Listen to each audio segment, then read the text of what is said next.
তবে ধর্ম ব্যবসা নিয়ে সরকার উদ্বিগ্ন বলে স্বীকার করেন অর্থমন্ত্রী।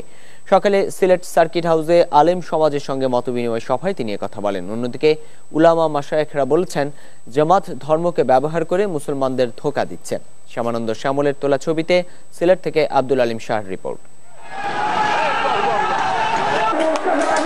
দেশের বিভিন্ন স্থানে জামায়াতে ইসলাম ধর্মের দোহাই দিয়ে নাশকতা ও সাম্প্রদায়িক সম্প্রীতি নষ্টের চেষ্টা করছে। তাই তাদের বিরুদ্ধে আলেম সমাজকে এগিয়ে আসার আহ্বান জানাতে উলামায়ে মাশায়েখদের সঙ্গে মত বিনিময় করেন অর্থমন্ত্রী আবুল মাল আব্দুল মুহিত।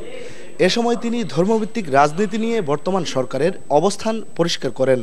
আমরা যেটা চাই, ধর্মের অপব্যবহারটা যেন না হতে পারে। ধর্ম ব্যবসা নিয়ে আমরা চিন্তিত এবং এ ব্যাপারে আমার মনে হয় আপনাদের সঙ্গে আমাদের অভিমতের খুব বেশি যে তফাৎ আছে আমি জানি।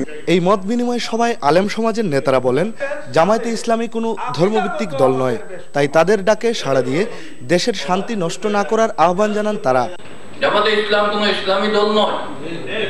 ইসলাম শুধুমাত্র নামে দিয়ে তারা বাহির হইছে আমরা মুসলমান হলে ধোঁকা দিবার জন্য।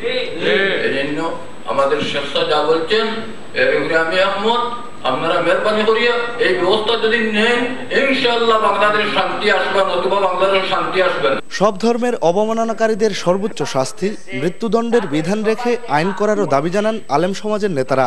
এখানে এমন একটি আইন হবে যারা বিশ্বনবী সাল্লাল্লাহু আলাইহি ওয়াসাল্লাম নয় শুধু যদি গীতা সম্পর্কে কিছু বলে, যদি এখানে বৌদ্ধ সম্পর্কে কিছু বলে, সুফি সম্পর্কে কিছু বলে, ঈসা আলাইহিস সালাম সম্পর্কে বলে, তার সর্বোচ্চ মৃত্যুদণ্ডের শাস্তি হতে হবে। ধর্মের বিরুদ্ধে নয়। অর্থমন্ত্রী জানান, ইসলাম ধর্ম ও মহানবী হযরত মুহাম্মদ সাল্লাল্লাহু আলাইহি সাল্লামের অবমাননাকারীদের শনাক্ত করতে কাজ শুরু করেছে সরকার।